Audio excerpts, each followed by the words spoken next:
Halo Sobat Sosmed, kembali lagi dengan kami Rifka Afrizal, Universitas Medan Mutara Kansya. Pada video kali ini kami akan bahas bagaimana ASN menjalankan tugas dalam keseharian. Sebagai ASN, dalam berperilaku tidak hanya cukup memahami nilai dasar berakhlak, namun harus benar-benar diamalkan dengan menjalankan tiap nilai tersebut secara sungguh-sungguh saat menjalankan tugas di kantor maupun saat dinas keluar. Nilai yang pertama yaitu berorientasi pelayanan. ASN yang mengamalkan nilai tersebut akan senantiasa bekerja dengan ramah, cekatan, solutif, dan dapat diandalkan saat melayani masyarakat.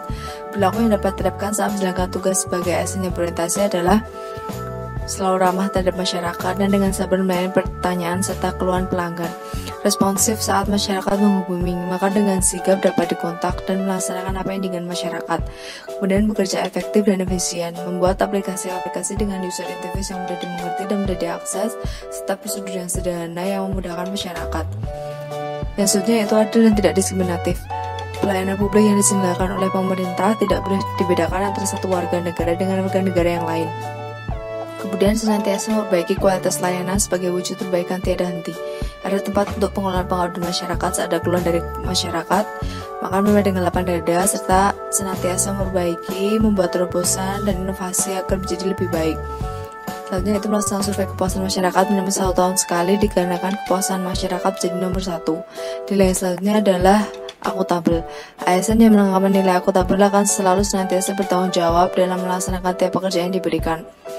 Wujudnya yaitu pertama, tidak menerima suap maupun bentuk korupsi apapun sebagai wujud tidak menyalahgunakan kewenangan jabatan. Kemudian langsung mengerjakan tugas yang diberikan oleh atasan dengan sungguh-sungguh dan penuh tanggung jawab serta diselesaikan tepat waktu. Dan yang terakhir yaitu menyimpan kembali barang milik negara ke tempat semula setelah selesai digunakan. Upaya membangun nilai kompeten dalam pelaksanaan tugas sehari-hari ASN dapat dilakukan dengan 1. Menumbuhkan rasa ingin belajar dan ingin tahu dengan mengikuti diklat atau pelatihan. 2. Melanjutkan pendidikan melalui izin belajar atau tugas belajar. 3. Sharing knowledge atau berbagi pengetahuan antar pegawai. 4. Menyelesaikan pekerjaan dengan kinerja dan hasil terbaik. Selanjutnya, upaya membangun nilai harmonis dalam pelaksanaan tugas sehari-hari ASN dapat dilakukan dengan 1. Melayani dengan adil tanpa memandang perbedaan ras, suku, agama, dan budaya. 2. Saling menghormati dan menghargai pendapat rekan kerja. 3. Menciptakan komunikasi dan menjalin hubungan yang baik dengan rekan kerja. Adapun upaya membangun nilai loyal dalam pelaksanaan tugas sehari-hari ASN dapat dilakukan dengan 1. Siap menerima tugas dan tanggung jawab dan menjalankannya dengan sepenuh hati. 2. Menjaga nama baik instansi dengan bijak bermedia sosial dan tidak menyebarkan berita hoax. Rancangan penerapan nilai adaptif dalam bekerja sebagai ASN. Yang pertama adalah mampu beradaptasi dengan cepat ketika ditempatkan ke unit baru. Sebagai pegawai baru, kita harus mampu menyesuaikan diri dengan cepat agar dapat diterima dengan mudah di lingkungan kantor.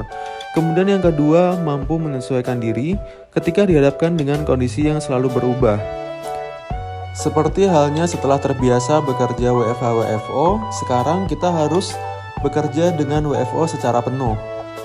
Yang ketiga, memiliki inovasi yang dapat bermanfaat bagi lingkungan pekerjaan. Misalkan, apabila kita bisa membuat aplikasi, kita bisa membuat aplikasi yang dapat membantu para pegawai untuk melacak surat masuk dan keluar. Kemudian selanjutnya adalah rancangan penerapan nilai kolaboratif dalam bekerja sebagai ASN. Yang pertama, berkontribusi aktif dalam program kegiatan yang diadakan oleh kantor, misalkan program perwujudan zona integritas, wilayah bersih dari korupsi. Kemudian yang kedua, mampu bekerja secara tim. Yang ketiga, bersedia berdiskusi dengan pihak lain untuk menggapai tujuan bersama, misalkan dengan seksi lain atau dengan orang lain. Kemudian yang keempat adalah terbuka untuk bekerja sama dengan pihak lain, misalkan bekerja sama dengan berbagai universitas untuk menyediakan pajak pelaporan SPT tahunan. Sekian penjelasan dari kami, terima kasih.